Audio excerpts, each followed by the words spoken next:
والصلاة والسلام على عباده الذين اصطفى خصوصا على أفضلهم وخاتم النبيين محمد الأمين وعلى آله وصحبه أجمعين. أما بعد فأعوذ بالله من الشيطان الرجيم. بسم الله الرحمن الرحيم.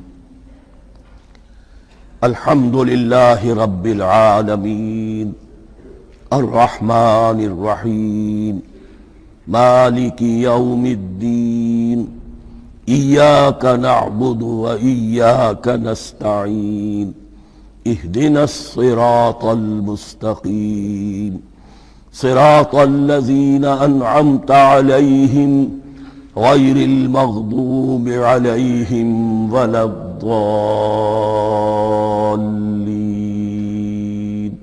آمين.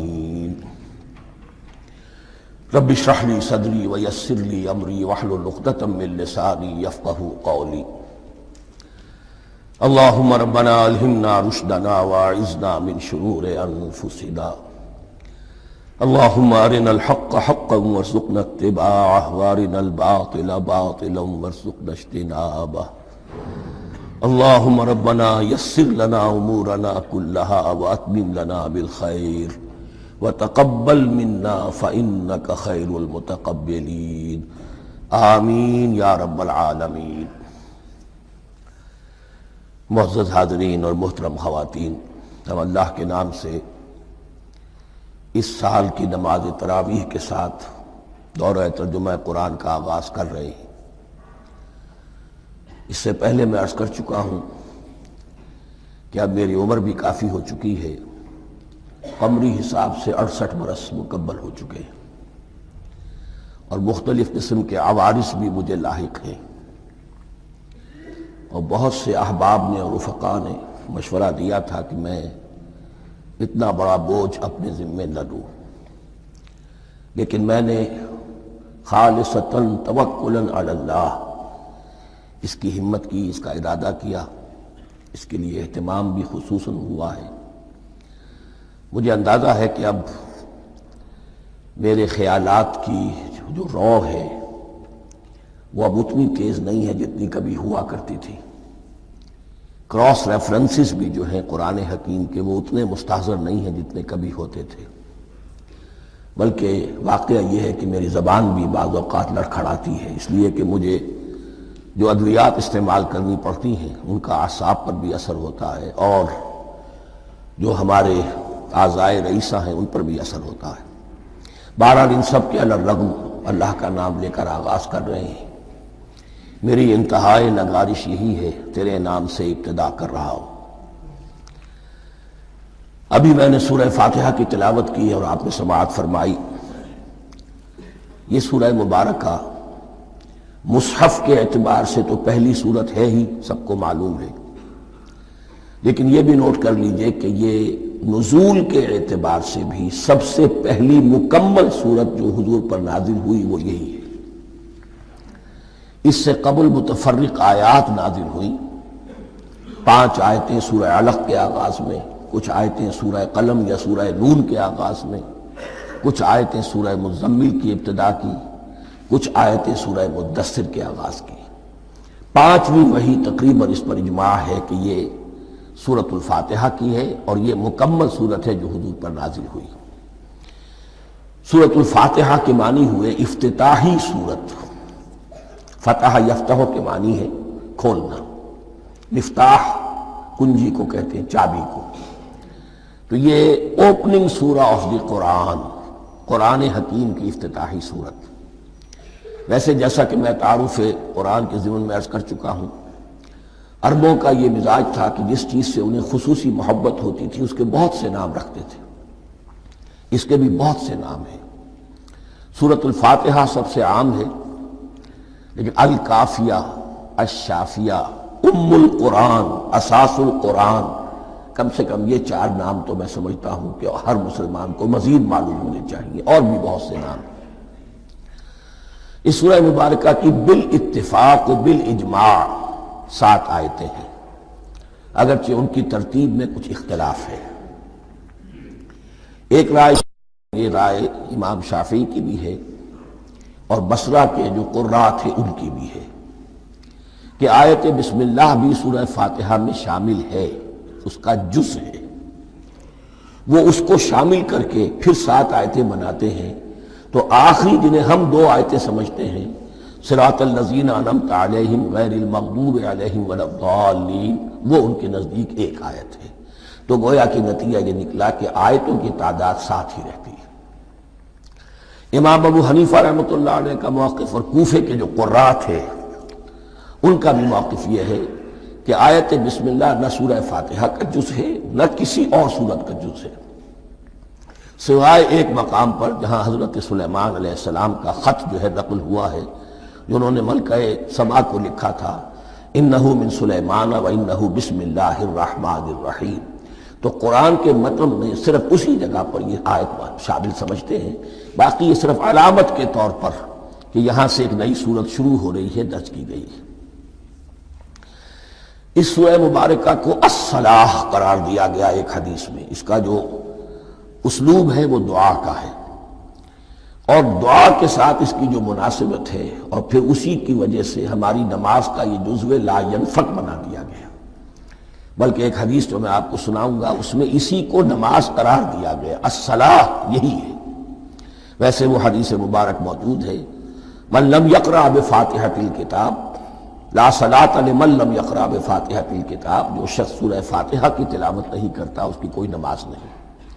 اس کے حوالے سے بھی ہمارے ہاں 2 مسلک ہیں، ذکر صرف اس لیے کر رہا ہوں کہ آپ کے علم میں ہو، ان میں کوئی بنیادی فرق نہیں ہے، کسی بھی ایک رائے کا انسان قائل اور حامل ہو سکتا ہے بغیر اس کے کہ دوسرے کو بالکل غلط قرار دے، بلکہ یہ کہ اس کے لیے بھی گنجائش اپنے ذہن میں اور اپنے دل میں رکھے۔ تو ایک رائے یہ ہے کہ یہ میں کیا عرض کر رہا تھا کوئی بھول گیا ہوں،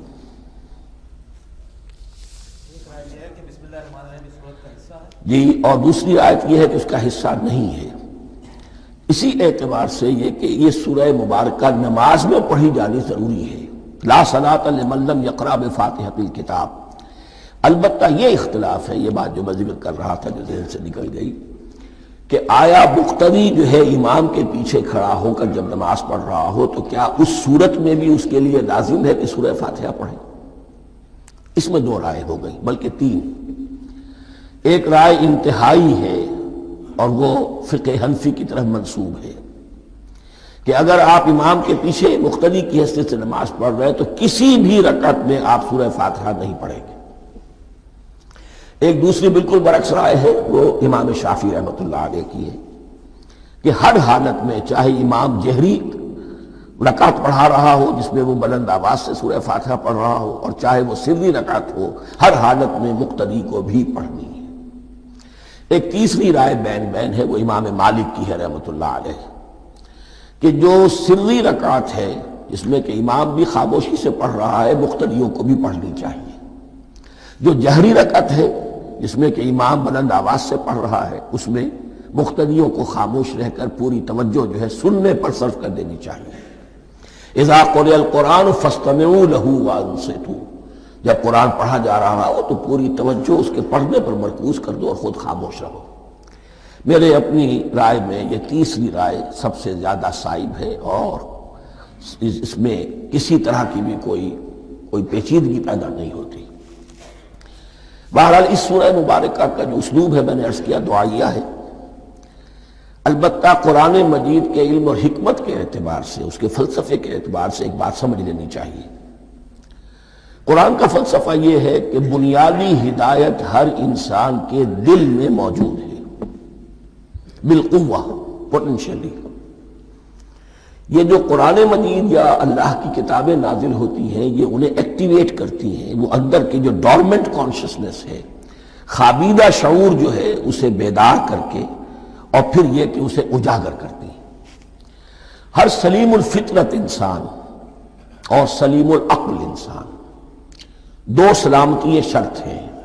سلیم الفطرت، نیچر پرورٹڈ نہ ہو، فطرت مسخ نہ ہو گئی ہو، عقل سلیم ہو، ان دونوں چیزوں کا نتیجہ یہ نکلتا ہے کہ وہ انسان از خود بغیر کسی وحی کی رہنمائی کے، بغیر کسی نبی کی تعلیم کے سے استفادہ کیے ہوئے از خود بھی کچھ حقائق تک پہنچ جاتا ہے۔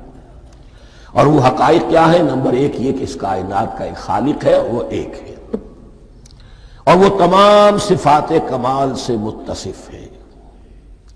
نمبر دو یہ کہ انسان کی زندگی صرف یہ زندگی نہیں ہے، بلکہ ایک اور زندگی ہے کہ جس میں اس زندگی کے اعمال کے نتائج برآمد ہوں گے۔ یہ دو باتیں، اس کی زیادہ وضاحت کے ساتھ جو ہے اس کا تذکرہ آئے گا سورہ لقمان میں، جہاں حضرت لقمان کی شخصیت کا تذکرہ ہے۔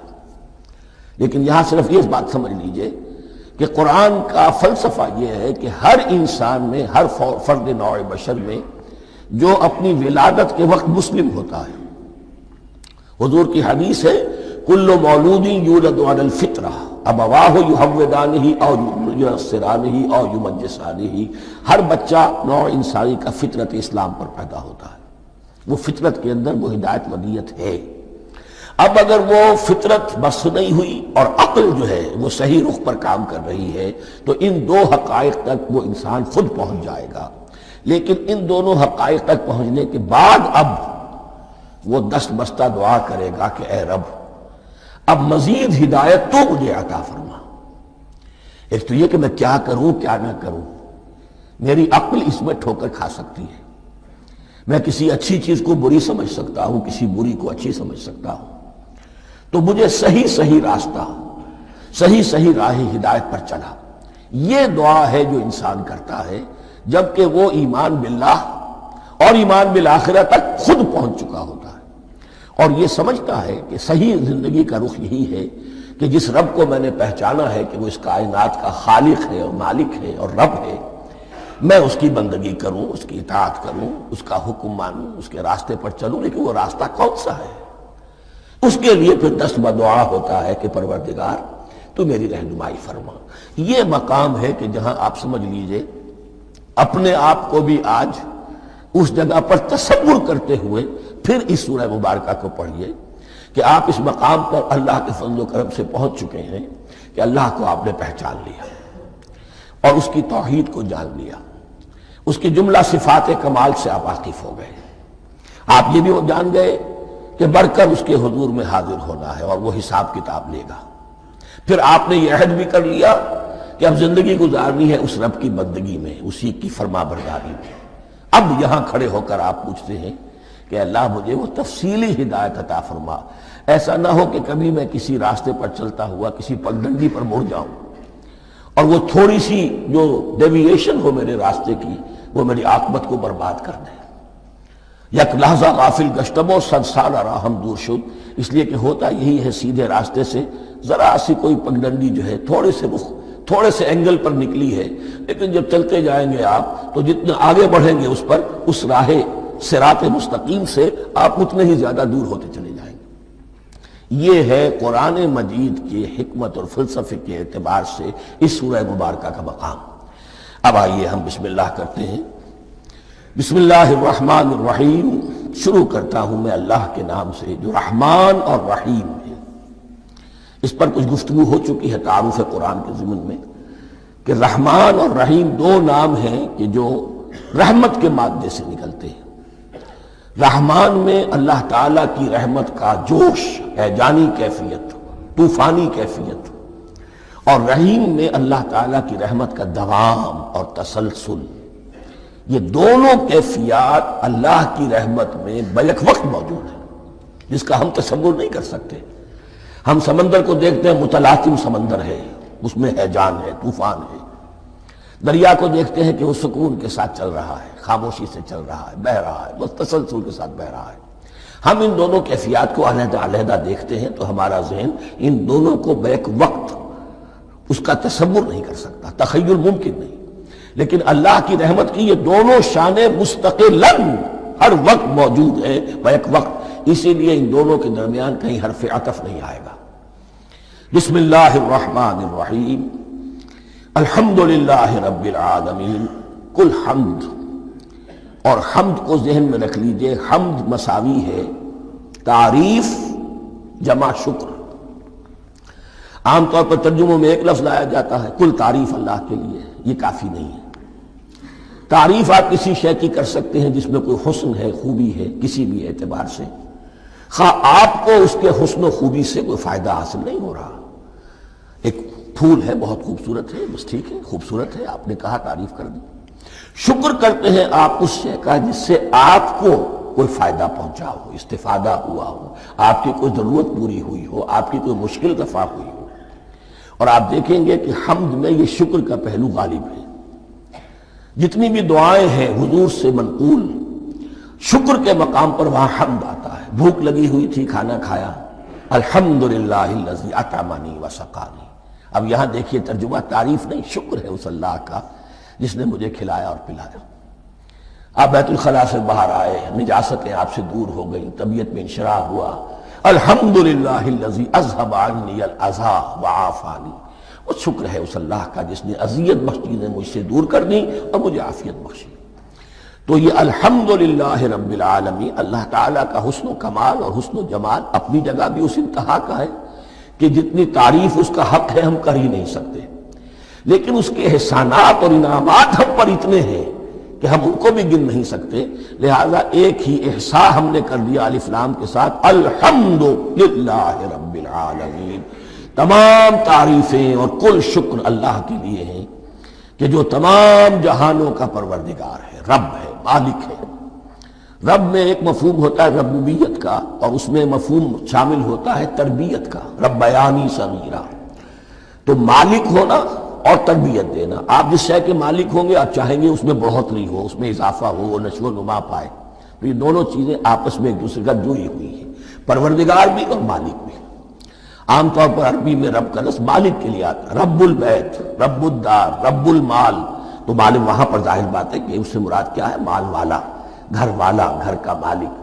تو کل شکر اور کل تعریف اس اللہ کے لیے ہے جو تمام جہانوں کا مالک بھی ہے اور پروردگار بھی ہے۔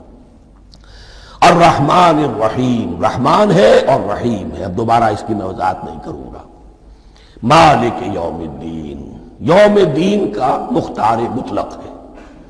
دین عربی زبان میں کہتے ہیں بدلے کو، دناہم کما دانو، کما تدینو تو دانو، یہ کہاوت ہے۔ جیسے اردو میں ہم کہتے ہیں جیسا کرو گے ویسا بھرو گے، کما تدینو تو دانو۔ تو یہ ہے بدلہ، اس کا بنیادی مفہوم جو ہے وہ بدلہ ہے۔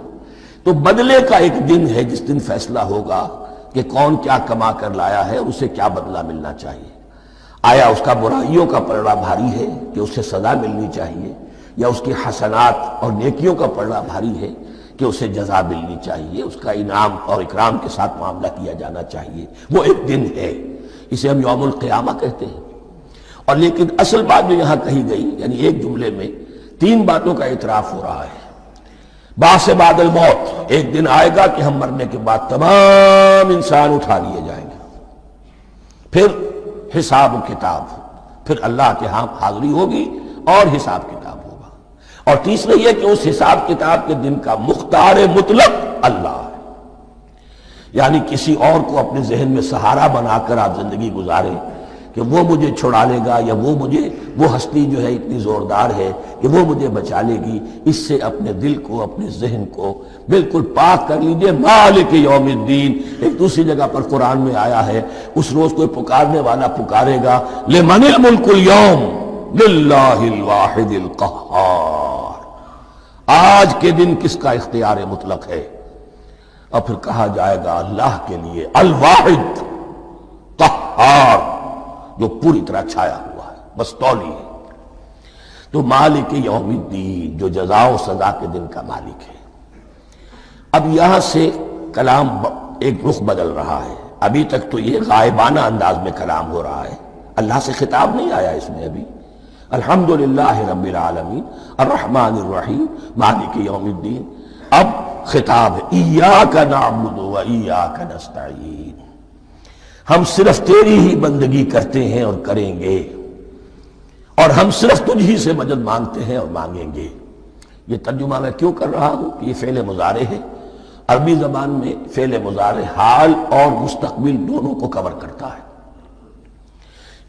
کا جو ہے مفعول فاعلی جو ہے، مفعول جو ہے اس میں ضمیر مفعولی اسے پہلے لا کر حشر کا مضمون پیدا ہو گیا۔ ہم تیری بندگی کرتے ہیں نہیں، ہم تیری ہی بندگی کرتے ہیں اور کریں گے۔ حال میں ترجمہ کیجئے تو یہ اظہار حال ہے، اور مستقبل میں ترجمہ کیجئے تو یہ ایک عہد ہے، قول و قرار ہے، بہت بڑا معاہدہ ہے۔ وَإِيَّاكَ نَسْتَعِينُ، اور صرف تجھ ہی سے مدد مانگتے ہیں اور مانگیں گے۔ اس میں بھی حال کا ترجمہ اظہار حال، اللہ کرے کہ واقعی ہمارا حال وہی ہو، جب ہم یہ الفاظ کہتے ہیں تو واقعتاً ہم اس پر پورے اتر رہے ہوں کہ اسی کی بندگی کر رہے ہوں اور اسی سے ساری استعانت اور استمداد کر رہے ہیں۔ جہاں تک مستقبل کا تعلق ہے وہ پھر ایک عہد ہے۔ اہدنا الصراط المستقیم، یہ مقام وہ آ گیا کہ یہاں تک تو اے پروردگار ہم پہنچ گئے، تیرے فضل سے، تیرے کرم سے۔ فطرت سلیمہ بھی تیری عطا کردہ تھی، عقل سلیم بھی تیری ودیعت کردہ تھی، ان دونوں کی روشنی سے ہم یہاں تک تو پہنچ گئے۔ اب ہماری جو ضرورت ہے، احتیاج ہے، وہ کیا ہے؟ اہدنا الصراط المستقیم، ہدایت بخش ہمیں سیدھے راستے کی۔ یہاں دو باتیں سمجھ لیجئے۔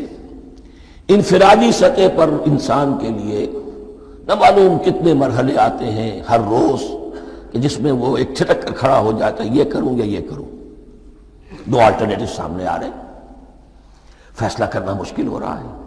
قدم قدم پر ہدایت کی ضرورت ہے، اور اجتماعی طور پر نوع انسانی تین بڑے بڑے تمدنی مسائل میں واقعہ یہ ہے کہ تسلیم کر لیا جانا چاہیے کہ عقل انسانی اس کو راستہ نہیں دکھا سکتی۔ عام معاشرتی سطح پر مرد اور عورت کے درمیان حقوق اور اختیارات کا کیا توازن ہو، ناممکن ہے، انسان طے نہیں کر سکتا۔ انسان یا مرد ہے یا عورت ہے۔ عورت سوچے گی اپنے لحاظ، اپنے جذبات کا، اپنے خیالات کا لحاظ رکھے گی، مرد کے جذبات و احساسات کا اسے کوئی اس کا کوئی تصور ہی ممکن نہیں۔ مرد سوچے گا اسے اپنے احساسات معلوم ہے، لیکن یہ کہ عورت کے احساسات سے وہ نابلد ہے، ان کو محسوس کر ہی نہیں سکتا۔ لا محالہ وہ اپنے بارے میں وہ جو بھی نظام بنائے گا اس میں وہ اپنی بالادستی رکھے گا۔ وہ تو ایک ہی ہستی ہو سکتی ہے کہ جو دونوں کی خالق ہے، مرد کی بھی عورت کی بھی، اور اس کو دونوں سے محبت ہے، دونوں کا خیر خواہ ہے، دونوں کا رب ہے، دونوں کو پروان چڑھانا چاہتا ہے۔ اسی طرح فرد اور معاشرہ یا ریاست، حکومت اور ریاست ہمیشہ یہ چاہتی ہے کہ سارے اختیارات ہمارے ہاتھ میں آ جائیں، ٹوٹلیٹیرین سوسائٹی ہو، بس ہم حکم دیں اور لوگ اس پر چلیں۔ افراد یہ چاہتے نہیں، ہمیں آزادی ہونی چاہیے۔ اب آپ دیکھیے کہ دنیا میں کتنے جھگڑے چلتے ہیں اسی پر، فریڈم فریڈم فریڈم۔ وہ فریڈم واقعتاً اپنی جگہ پر ایک شے ہے، افراد کی آزادی ہونی چاہیے، لیکن افراد کی آزادی اتنی نہ ہو جائے کہ وہ مادر پدر آزاد ہو جائے، کوئی قانون، کوئی قاعدہ، کوئی اخلاقی، کوئی حدود اور قیود جو ہے ان کا پابند نہ رہے۔ تو اب کہاں ہے وہ نقطہ اعتدال کہ جس میں انسان کی انفرادی آزادی، انفرادی اختیار اور ادھر اجتماعی مصلحتیں جو ہیں ان کو بیلنس کیا جا سکے؟ انسان طے نہیں کر سکتا، صرف اللہ ہی اس کے لیے نظام دے سکتا ہے۔ تیسرا مسئلہ ہے سرمایہ اور محنت، اس میں کیا توازن ہو؟ سرمایہ اور محنت دونوں مل کر کچھ بنا رہے ہیں، کچھ پروڈیوس کر رہے ہیں۔ اب اس میں نفع جو ہوا ہے اس میں سرمایہ کا کتنا حصہ ہونا چاہیے اور لیبر کا کتنا ہونا چاہیے، کون طے کر سکتا؟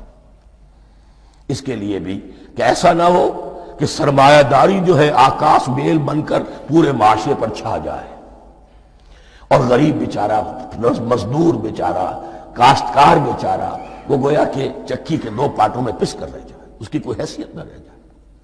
لیکن یہ کہ دوسری طرف اگر یہ کہ مزدور کا جو حق ہے اس سے زیادہ اس کو دے دیا جائے تو سرمایہ جو ہے وہ سکڑ جائے گا، شائی ہو جائے گا، وہ پھر میدان میں نہیں آئے گا۔ کیا کیا جائے؟ کون سا نقطہ عدل و اعتدال ہے؟ یہ تین مسائل ایسے ہیں، اہدنا الصراط المستقیم۔ تو یوں سمجھیے کہ ایک جو بنیادی ہدایت تھی، ایک اللہ کو پہچان لینا، یہ جان لینا کہ کل حسن و جمال اور تمام انعام و اکرام کا منبع اس کی ذات ہے، وہ رحمان ہے اور رحیم ہے، اور یہ جان لینا کہ مرنے کے بعد جی اٹھنا ہے، حساب کتاب ہے، فیصلہ ہوگا جزا و سزا کا، اور مختار مطلق اس دن کا اللہ ہے۔ پھر یہ عہد کر لینا ایاک نعبد و ایاک نستعین، اس کے بعد دعا پروردگار ہمیں ہدایت پر قائم رکھ، ہماری ہدایت میں اضافہ فرما۔ اس ہدایت کے لفظ کو سمجھ لیجئے، بنیادی ہدایت، تفصیلی ہدایت، قدم قدم پر ہدایت، ہدایت پر ہدایت۔ والذین اہتدوا زادہم ھدی، جو لوگ ہدایت کے راستے پر آتے ہیں اللہ ان کی ہدایت میں اضافہ کرتا ہے۔ تو یہ قدم قدم پر ہمیں ہدایت کی ضرورت ہے اور مرحلہ وار ضرورت ہے۔ ہدایت اس کو بھی کہتے ہیں کہ کسی نے آپ سے کوئی پتہ پوچھا، آپ نے کہا ادھر جانا، پھر دوسری گلی میں مڑنا، پھر جانا دو تین لائٹیں چلے جانا، پھر مڑنا وغیرہ وغیرہ، یہ بھی ہدایت ہے، نظری طور پر آپ نے بتایا ہے۔ ایک ہدایت یہ ہوئی کہ بھائی میں چلتا ہوں آپ کے ساتھ، میں آپ کو وہاں پہ پہنچا دوں گا تاکہ آپ کو دقت نہ ہو، آپ نے منزل تک پہنچا دیا۔ ان دونوں کے درمیان، یہ تو میں نے ایک فرد کی مثال دی ہے، اللہ اور بندے کے درمیان نہ معلوم کتنے مراحل ہیں ہدایت کے۔ تو کسی وقت بھی انسان اپنے آپ کو ہدایت خداوندی سے مستغنا نہیں سمجھ سکتا، اور نہیں تو پروردگار جو ہدایت دی ہے اس پر ہدایت پر قائم رکھ۔ کیا پتہ شیطان کا کوئی حملہ، کیا پتہ ہمارے نفس کی کوئی شرارت کسی ایسے رخ پر ہمیں ڈال دے کہ اب تک کی ساری کمائی بھی ضائع ہو جائے۔ لہذا یہ نہ سمجھیے کہ جب یہ ساری چیزیں ان کو معلوم تھی، ان چیزوں کا تو اقرار کر رہے تو اب ہدایت کون سی مانگ رہے؟ تو ہدایت کا تو بڑا میدان کھلا ہوا ہے، اور اس ہدایت کی وہ جو میں نے آخری شکل آپ کو بتائی ہے کہ منزل مقصود تک پہنچا دے، یہ ہدایت بھی قرآن مجید میں اس معنی میں بھی لفظ آیا ہے کہ اہل جنت جب جنت میں داخل ہوں گے تو جو ترانہ حمد ان کی زبان پر اس وقت ہوگا وہ کیا ہے؟ الحمدللہ الذی ہدانا لہذا وما کنا لنہتدی لولا ان ہدانا اللہ۔ کل شکر اس اللہ کا جس نے ہمیں یہاں تک پہنچا دیا، ہدایت دی یہاں تک پہنچا دیا، اور ہم ہرگز نہ پہنچ پاتے، ہم ہرگز ہدایت یافتہ نہ ہو سکتے اگر اللہ ہی ہمیں ہدایت نہ دیتا۔ اہدنا الصراط المستقیم، سیدھا راستہ، صراط الذین انعمت علیہم، اب اس کی مزید وضاحت ہے، راستہ اس کا ان لوگوں کا جن پر تیرا انعام ہوا۔ یہ کون لوگ ہیں؟ اس کی وضاحت آپ کو ملے گی سورہ نساء میں، من یطع اللہ والرسول فاولئک مع الذین انعم اللہ علیہم من النبیین والصدیقین والشہداء والصالحین۔ چار طبقات ہیں منعم علیہم جن پر اللہ کا انعام ہوا ہے۔ چوٹی پر انبیاء کرام، اس کے بعد صدیقین کرام، اس کے بعد شہداء عظام، اس کے بعد عام صالح مسلمان، صالح ہو۔ یہ بیس لائن ہے، اس سے اوپر کا درجہ شہداء کا ہے، اس سے اوپر کا درجہ صدیقین کا ہے، اور پھر اس سے اوپر کا درجہ انبیاء کا ہے۔ انبیاء میں سے پھر وہ بھی ہوتے ہیں کہ جو اولو العزم میں من الرسل ہیں، لیکن یہ چار طبقات ہیں، ان کے راستے پر ہمیں چلا۔ غیر المغضوب علیہم ولا الضالین، جو مغضوب علیہم نہیں ہوئے، جن پر تیرا غضب نہیں ہوا، اور غضب ہوتا ہے ان پر کہ جو ہدایت کے واضح ہونے کے بعد ہدایت کو ترک کر دیں، وہ ہے مغضوب علیہم۔ جنہیں ہدایت مل گئی ہو، ہدایت کو پہچان لیا ہو، پھر اپنی شرارت نفس کی وجہ سے، اپنی نفسانیت کی وجہ سے، اپنے تکبر کی وجہ سے، اپنے حسد کی وجہ سے وہ اس حق کو رد کر دے، اس کو ترک کر دیں، ان پر اللہ کا غضب آتا ہے۔ اور اس میں اس کی بہت بڑی مثال تاریخ کے اعتبار سے یہودی ہے۔ اللہ نے انہیں ہدایت دی، کتابیں عطا کی، تورات، انجیل، زبور، سینکڑوں نبی ان میں مبعوث کیے، 1400 برس تک نبوت کا تار ٹوٹا ہی نہیں، مسلسل۔ ابتدا میں بھی 2 نبی، موسیٰ اور ہارون، اور اختتام پر بھی 2 نبی، عیسیٰ اور یحییٰ علیہ السلام، اور ان کے مابین کوئی لمحہ نہیں آیا ہے تاریخ بنی اسرائیل میں جبکہ کوئی نہ کوئی نبی موجود نہ ہو۔ لیکن انہوں نے اپنی شرارت نفس کی وجہ سے ہدایت تورات سے بھی منہ موڑا، اور پھر سب سے بڑی بات یہ کہ ہدایت محمدی سے، ہدایت قرآنی سے بھی صلی اللہ علیہ وسلم منہ موڑا، وہ ہے مغضوب علیہم ولا الضالین، اور نہ ہی گمراہ ہوئے۔ یہ لفظ جو آتا ہے عربی زبان میں گمراہ کا بھی ہے اور تلاش حق میں بھٹکنے والے کا بھی ہے۔ ایک وہ شخص ہے جس پر حق ابھی واضح نہیں ہوا، وہ تلاش میں ہے، اس کے لیے بھی ضال کا لفظ آئے گا۔ اسی طرح کوئی شخص کسی کے عشق اور محبت میں ایسا ہو جائے، دیوانہ ہو جائے، اس کو بھی ضال کہتے ہیں، یعنی اس کے اوپر جذبات کا اتنا غلبہ ہو گیا ہے کسی کی محبت اور عشق کی بنا پر۔ تو حضور کے لیے یہ لفظ آیا ہے وَوَجَدَكَ ضَالًّا فَهَدَىٰ، اور یہ تو سورۃ الضحیٰ ہے، اکثر بیشتر لوگوں کو یاد ہوگی۔ تو یہ جو ضال کا لفظ ہے، اس میں سمجھ لیجئے ضروری نہیں ہے کہ وہ گمراہ ہو، بلکہ وہ بھی کہ جو ابھی راہ ہدایت کی طلب میں، اس کے حصول کے لیے اس کی تلاش میں کوشاں ہیں، اور وہ بھی کہ جو کسی مغالطے کی وجہ سے حق سے منحرف ہو جائے۔ یہ بھی جان لیجئے کہ ایک ہے بدنیتی، تکبر، حسد، حق کو جان کر پہچان کر رد کر دینا یا چھوڑ دینا یا ترک کر دینا، ایک ہے کسی غلطی میں، کسی جذبات کے اندر آ کر، کسی غلو کے اندر مبتلا ہو کر اور حق سے منحرف ہو جانا۔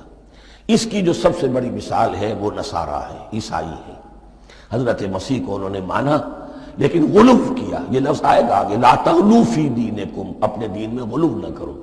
جیسے ہمارے ہاں بھی بعض لوگ ہیں جو حضور صلی اللہ علیہ وسلم کی تعریف میں، حضور صلی اللہ علیہ وسلم کے ساتھ اپنی محبت کے اظہار میں غلو کر جاتے ہیں۔ یہ انتہا درجے کو ہو گیا تھا حضرت مسیح علیہ السلام کے ماننے والوں میں، اور اس کی بنا پر انہوں نے تثلیث کا عقیدہ ایجاد کر لیا اور حضرت مسیح علیہ السلام کو اللہ کا بیٹا بنا دیا۔ تو اس کی سب سے بڑی مثال ضالین کی اس اعتبار سے کہ ہدایت پانے کے بعد کسی بدنیتی سے نہیں بلکہ کسی اچھے جذبے میں غلو کی وجہ سے، رسول سے محبت کرنا تو اچھا جذبہ ہے لیکن یہ محبت بھی ایک حد میں رہنی چاہیے، غلو کرے گی تو ظاہر بات ہے کہ اس کے بعد وہ گمراہی کی طرف لے جائے گی۔ تو یہ ہے اس سورہ مبارکہ کا ترجمہ، اور اس کے بعد آخر میں آمین کہنا یہ مسنون بھی ہے، کہنا چاہیے۔ البتہ اختلاف یہاں بھی صرف اتنا ہے کہ نماز میں جب آپ امام کے ساتھ ہیں، وہ اگر جہری قرات کر رہا ہے تو آیا اس کے بعد آپ کو بھی بالجہر کہنا ہے آمین یا نہیں کہنا، یہ اختلاف ہے، ان میں کوئی فرق واقع نہیں ہوتا۔ یہ چیز متفق علیہ کہ کہنا ہے آمین، بلکہ یہ آمین تو یہودیوں میں ہے، یہ آمین جو ہے یہ عیسائیوں میں بھی ہے۔ ان کی بھی جو لارڈس پریئر ہے اس کے بعد آمین، وہ آمین کہتے ہیں، وہ فرق، وہ لفظ ایک ہی ہے، اس لیے کہ عبرانی زبان اور عربی زبان، یا تو ہم یہ کہہ سکتے ہیں کہ دونوں بہنیں ہیں، کوئی ایک مشترک زبان تھی ان کی ماں جس کی یہ دو بیٹیاں ہیں، اور یا یہ کہنا پڑے گا کہ عربی زبان کی ماں جو ہے وہ عبرانی زبان ہے۔ بہرحال بڑا قریبی رشتہ عربی کا اور عبرانی کا ہے، اس اعتبار سے وہ آمین۔ اب آپ کو معلوم ہے ہم السلام علیکم وہ کہتے ہیں، وہ سلام کہتے ہیں، فرق کیا ہے؟ وہ تو تلفظ کا فرق ہے۔ اسی طریقے سے اور بہت سے الفاظ ہیں، میں بعد میں بتا۔ اب میں اس سورہ مبارکہ کے بارے میں خاص حدیث آپ کو سنانا چاہتا ہوں، اور اسی سے در حقیقت جو امام ابو حنیفہ کا موقف ہے رحمۃ اللہ علیہ، اس کی حقانیت مزید مبرہن ہو جائے گی۔ یعنی کیا کہ آیت بسم اللہ سورہ فاتحہ کا جز نہیں ہے، سورہ فاتحہ الحمدللہ رب العالمین سے شروع ہوتی ہے۔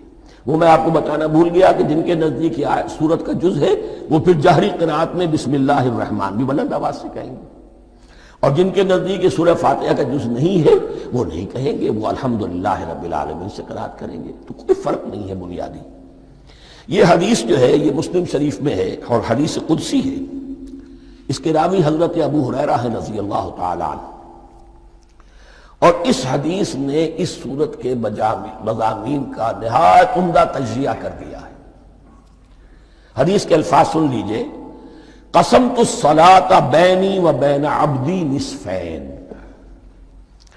اللہ تعالیٰ فرما رہے ہیں، حدیث قدسی ہے، میں نے نماز کو، صلاۃ کو اپنے اور اپنے بندے کے درمیان آدھا آدھا تقسیم کر لیا، فنصفها لی ونصفها لعبدی، اس کا نصف جو ہے وہ میرے لیے ہے اور نصف جو ہے وہ میرے بندے کے لیے ہے، وَلِعَبْدِي مَا سَأَلَ، اور جو میرے بندے نے مانگا میں اسے دوں گا، میرا وعدہ ہے یا میں نے اسے دیا۔ اس کے بعد اس کی تفصیل آتی ہے، اذا قال العبد، جب بندہ کہتا ہے الحمدللہ رب العالمین، قال اللہ حمدنی عبدی، جب بندہ کہتا ہے الحمدللہ رب العالمین، اللہ فرماتا ہے میرے بندے نے میری حمد کی۔ وَإِذَا قَالَ الرَّحْمَنِ الرَّحِيمِ قَالَ اللَّهُ اثْنَى عَلَيَّ عَبْدِي، جب بندہ کہتا ہے الرحمن الرحیم، اللہ فرماتا ہے میرے بندے نے میری ثنا کی۔ وَإِذَا قَالَ مَالِكِ يَوْمِ الدِّينِ قال اللہ تعالی مجدنی عبدی، میرے بندے نے میری تمجید بیان کی، میری بزرگی بیان کی۔ اب یہ تین آیتیں ہو گئیں، تینوں میں اللہ کی حمد ہے، ثنا ہے، تمجید ہے۔ یہ تین آیتیں خالص اللہ کے لیے ہو گئیں۔ اب چوتھی آیت آئی، ایاک نعبد و ایاک نستعین۔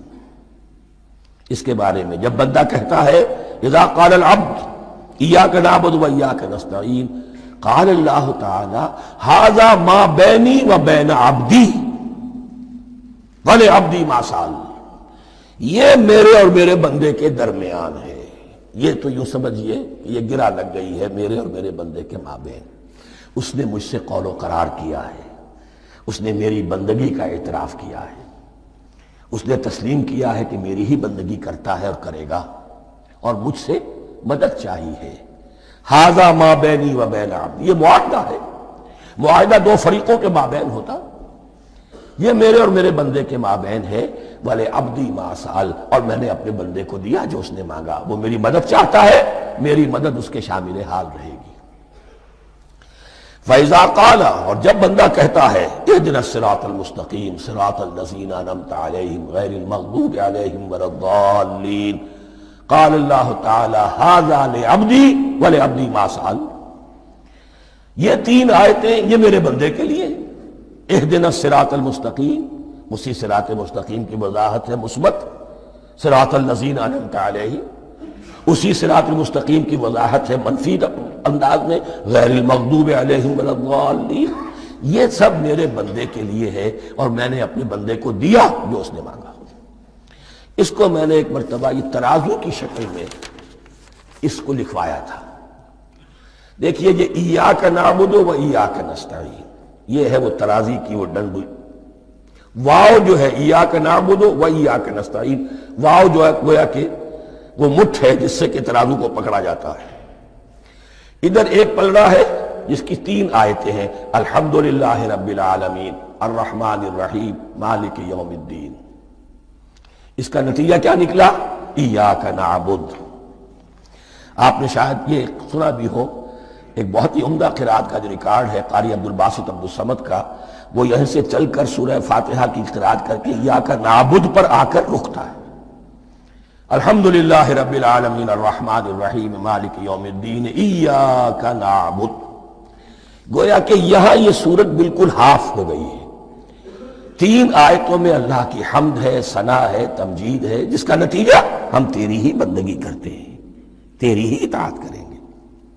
لیکن اب اس کے بعد سوال ایاک نستعین، اسی کی جو استعانت کیا درکار ہے ہمیں؟ ہدایت۔ ہدایت سب سے بڑی استعانت ہے، ہدایت ہی تو سب سے بڑی مدد ہے۔ اهدنا الصراط المستقیم صراط الذین انعمت علیہم غیر المغضوب علیہم ولا الضالین۔ یہ ایاک نستعین کے حکم کے ساتھ یہ تین آیتیں آ گئیں، اهدنا الصراط المستقیم صراط الذین انعمت علیہم غیر المغضوب علیہم ولا الضالین۔ قسمت الصلاة بینی و بین عبدی نصفین فنصفها لی ونصفها لعبدی ولعبدی ما سأل۔ اللہ تعالیٰ اس سورہ فاتحہ کا جو اصل مفہوم ہے وہ بھی ہمارے ذہنوں پر، ہمارے شعور کی سطح پر اسے اجاگر کیے رکھے، ہمیں توفیق دے کہ جب بھی پڑھیں، جب بھی سنیں تو وہ کیفیت اگر ہو جائے۔ اس لیے کہ ایک حدیث ہے کہ الصلاۃ معراج المومنین، نماز تو اہل ایمان کے حق میں معراج کے درجے میں ہے۔ اس حوالے سے ہم یہ سمجھ سکتے ہیں کہ کوئی وقت ایسا آ سکتا ہے کہ انسان کو واقعتاً، روح انسانی واقعتاً اللہ کے یہ جواب سنے۔ انہونی بات نہیں ہے، ہوتا ہے خطاب آخر، اٹھتا ہے حجاب آخر، کرتے ہیں خطاب آخر، یہ تو ہوتا ہے۔ مخاطبہ الہی، یہ تو میں نے عرض کیا کہ ثابت ہے، مخاطبہ، محادثہ اور تحدیث اللہ بندوں سے کلام کرتا ہے۔ اب آئیے بسم اللہ الرحمن الرحیم، اب یہ سورہ بقرہ شروع ہو رہی ہے۔ سورۃ البقرہ جو 286 آیات پر مشتمل ہے، تقریباً 2.5 پاروں پر پھیلی ہوئی ہے۔ ہر شخص جانتا ہے کہ یہ قرآن حکیم کی حجم کے اعتبار سے سب سے بڑی صورت ہے، لیکن یہ معاملہ صرف حجم کا نہیں ہے۔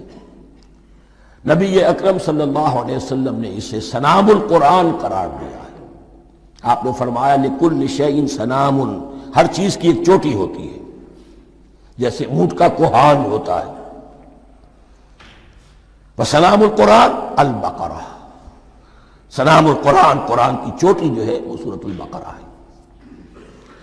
یہ نوٹ کر لیجئے جو میں نے کل آپ کو جو مختلف مکی اور مدنی صورتوں کے گروپوں کے بارے میں بتایا تھا کہ یہاں سے اب پہلی منزل بھی شروع ہو رہی ہے اور پہلا گروپ بھی شروع ہو رہا ہے، اور اس کے ساتھ جو اگلی صورت آئے گی وہ اس کا جوڑا ہے، سورہ آل عمران، جس کی سب سے نمایاں علامت یہ نوٹ کیجئے، یہ بھی الف لام میم سے شروع ہوئی، اگلی بھی الف لام میم سے شروع ہوگی۔ اس کے بعد دو صورتیں مدنی اور ہیں، لیکن ان دونوں میں نہ حروف مقطعات ہے نہ کوئی اور تمہیدی کلام ہے، براہ راست خطاب سورہ نساء میں یا ایھا الناس اور سورہ مائدہ میں یا ایھا الذین آمنوا، کوئی تمہیدی بات نہیں، کوئی حروف مقطعات نہیں، براہ راست خطاب۔ وہ ایک جوڑا ہے سورہ نساء اور سورہ مائدہ، اور یہ ایک جوڑا ہے سورہ بقرہ اور سورہ آل عمران۔ سورہ بقرہ اور سورہ آل عمران کو نبی اکرم صلی اللہ علیہ وسلم نے الزہراوین بھی قرار دیا ہے۔ زہرا کہتے ہیں بڑی روشن چیز کو، یہ حضرت فاطمہ رضی اللہ تعالی عنہ کے نام کے ساتھ آتا ہے، فاطمۃ الزہراء، تو زہرا بہت روشن دمکتی ہوئی شے۔ الزہراوین، یہ دو نہایت دمکتی ہوئی صورتیں ہیں جو قیامت کے دن دو بدلیوں کی شکل میں ظاہر ہوں گی، حضور نے فرمایا، اور جو لوگ ان صورتوں سے محبت کرتے تھے ان پر سایہ کریں گی۔ اللہم ربنا اجعلنا منہم، ہمیں اللہ تعالیٰ ان میں شامل فرما دے۔ اس سورہ مبارکہ کو دو حصوں میں تقسیم سمجھیے۔ ویسے تو یہ کہ رکوع آئیں گے، پارے بھی بدلیں گے اس میں، لیکن حصے دو ہیں۔ پہلے حصے میں اصل روح سخن سابقہ امت مسلمہ سے ہے، یہود سے، بنی اسرائیل سے۔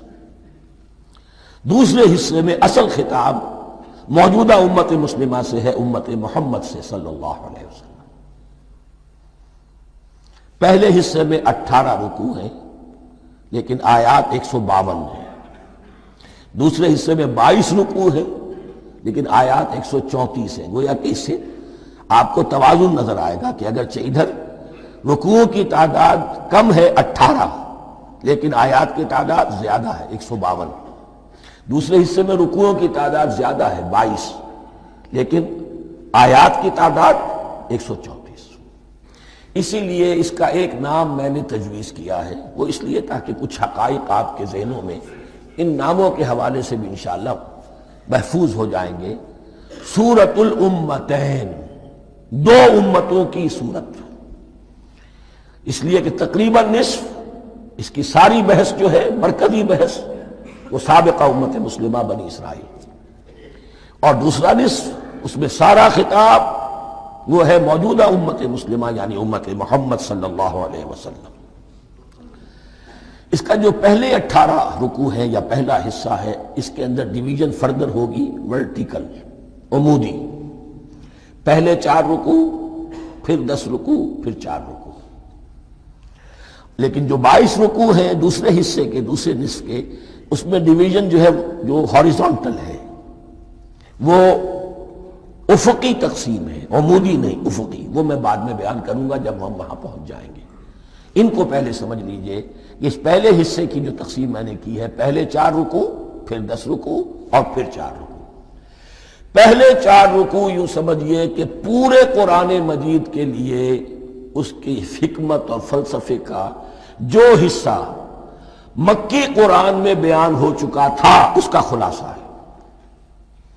جب یہ صورت نازل ہو رہی ہے تو یہ تو مدینہ میں حضور تشریف لا چکے ہیں، 12-13 سال جو ہے گزر چکے ہیں، اور ان 12-13 سالوں کے دوران 2/3 قرآن نازل ہو چکا ہے۔ اس میں جو بھی حکمت، فلسفہ اور بنیادی دعوت، یہ جو چیزیں مکی قرآن میں بیان ہوئیں، ان کا خلاصہ نچوڑ نکال کر یہاں 4 رکوعوں میں رکھ دیا گیا۔ اگرچہ ان میں بھی جب گہرائی میں آپ دیکھیں گے تو روح سخن جو ہے وہ بنی اسرائیل کی طرف ہے، وہ میں بعد میں عرض کروں گا، لیکن اضافی طور پر یہ سمجھ لیجئے کہ پورے مکی قرآن کے حکمت اور پیغام کا خلاصہ ان 4 رکوعوں میں۔ پھر 10 رکوع ہیں جن میں براہ راست خطاب ہے سابقہ امت مسلمہ، یا بنی اسرائیل۔ اس کے بھی 2 حصے ہیں۔ پہلے ایک رکوع میں دعوت ہے، بڑا انداز اس کا بڑا پیارا ہے، اس میں دعوت ہے، ایمان لاؤ محمد پر صلی اللہ علیہ وسلم۔ اور اس کے بعد 9 رکوع ہیں ملامت کے، ملامت، تنقید، تم نے یہ کیا اور یہ کیا اور یہ کیا، ہم نے یہ احسان کیے، یہ احسان کیے، یہ احسان کیے، تم نے یہ ناشکری کی، یہ ناشکری کی، یہ ناشکری کی۔ اور اس سب کا نتیجہ آخری 4 رکوعوں میں ہے کہ اب تمہیں اس منصب سے معزول کیا جا رہا ہے جس پر تم 2000 برس تک 2000 برس تک فائز رہے ہو، اور تمہیں ہٹا کر اب ایک نئی امت محمد کی شکل میں جو وجود میں آ چکی ہے صلی اللہ علیہ وسلم، اسے اس پر فائز کیا جا رہا ہے۔ اور اس کی علامت کے طور پر اسے میں کہا کرتا ہوں کورونیشن، تاج پوشی۔ ایک امت معزول، دوسری امت اس کا نصب ہو رہا ہے، اس کی تاج پوشی کے لیے سمبل، علامت کیا ہے؟ قبلہ تحویل۔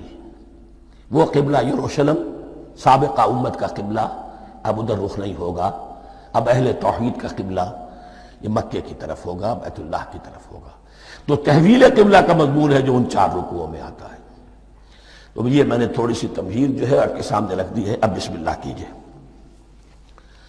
بسم اللہ الرحمن الرحیم۔ الف لام میم۔ الف لام میم یہ حروف مقطعات ہیں،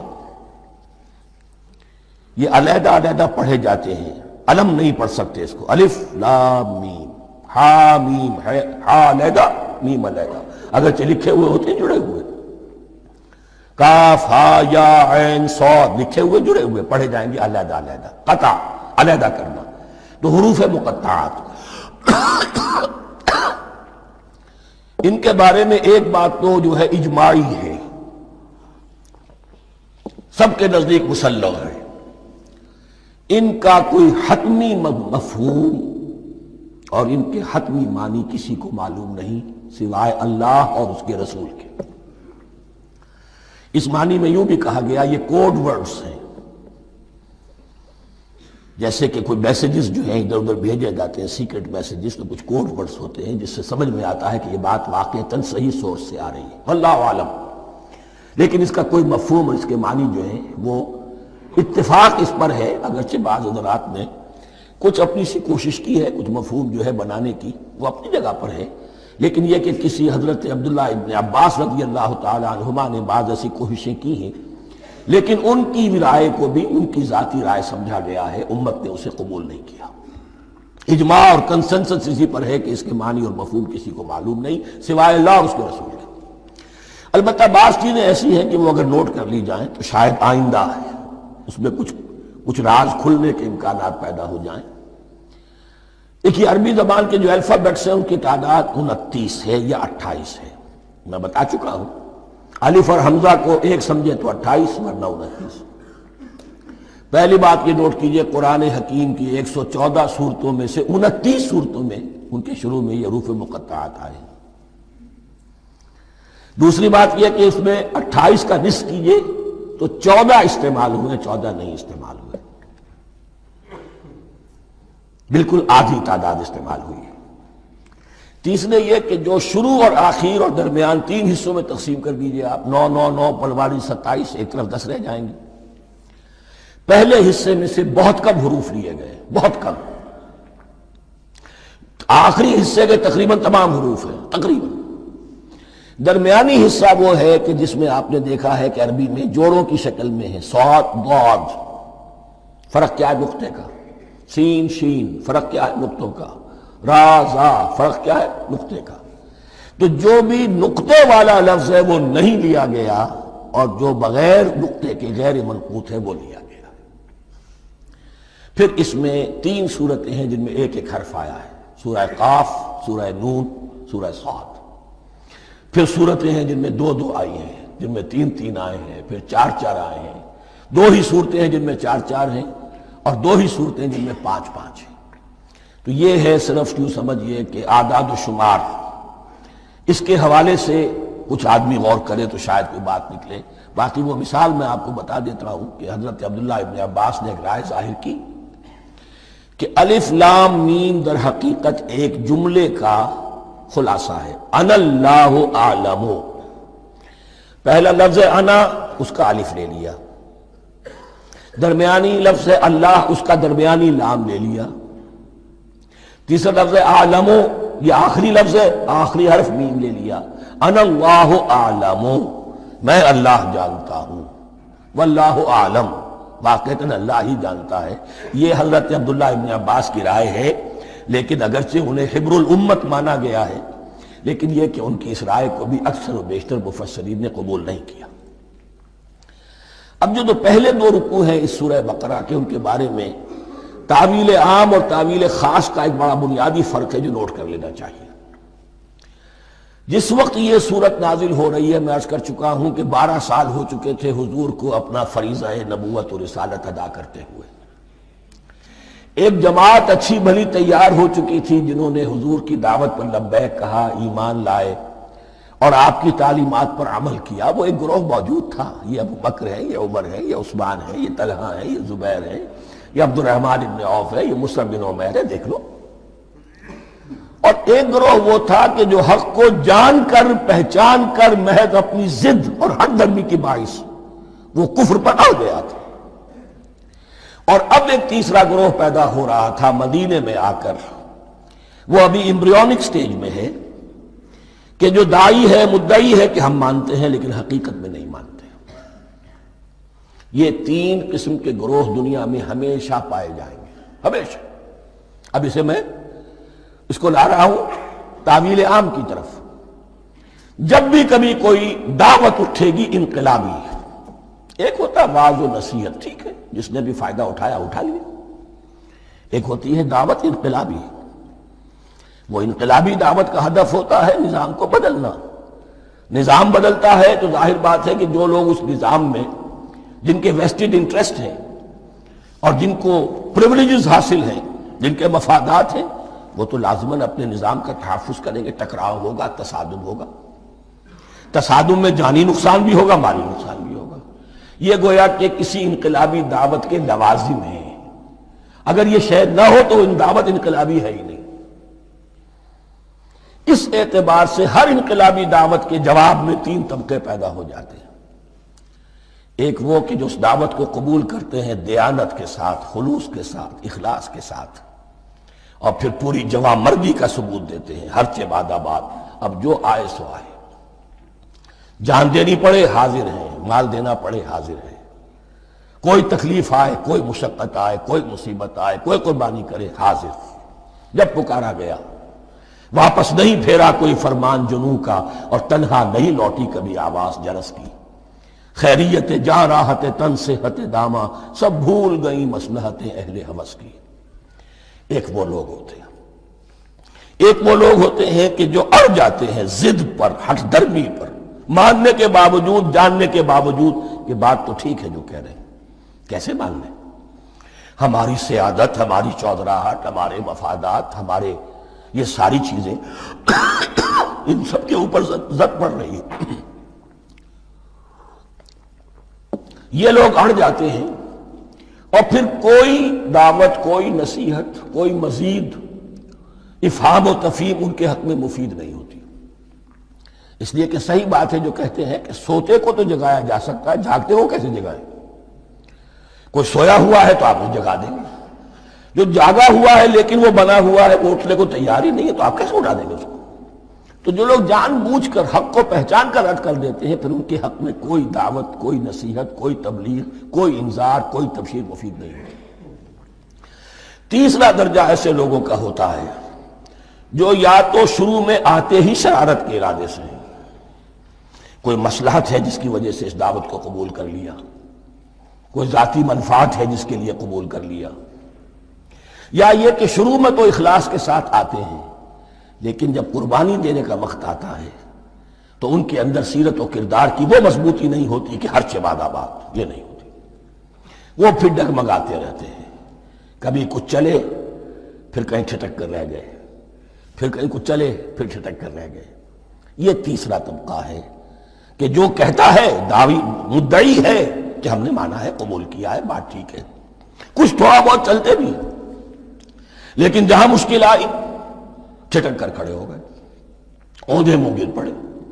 یہ تیسرا طبقہ ہے۔ اس کے لیے لفظ ہمارے ہاں منافقین بھی ہے، لیکن اس رکوع میں آ کر ابھی ان 4 رکوعوں میں نہیں بلکہ سورہ بقرہ میں مکمل میں بھی کہیں نفاق کا لفظ نہیں آیا ہے، اس لیے کہ اسے مرض سے تعبیر کیا گیا۔ یہ مرض ہے ایک، اور اس مرض کے ذریعے سے لوگوں کے اندر جو ہے وہ ایک نفاق کا بیج پڑ رہا ہے، جو ظاہر ہوگا تو منافقت پوری کی پوری کھل کر سامنے آ جائے گی۔ روگ ہے انسانی شخصیت کا، اس حوالے سے وہ تیسری، اور یہ چونکہ اہم ترین حصہ تھا اور یہ مرض اب شروع ہو رہا تھا، مدینے میں، مکے میں نہیں تھا، لہذا زیادہ تفصیل سے اس کے بارے میں گفتگو ہوئی۔ اب ان 2 رکوعوں کا سلسلے وار مطالعہ انشاءاللہ اس دوسری نشست میں کریں گے۔ دوسری نشست سے مراد یہی ہے ابھی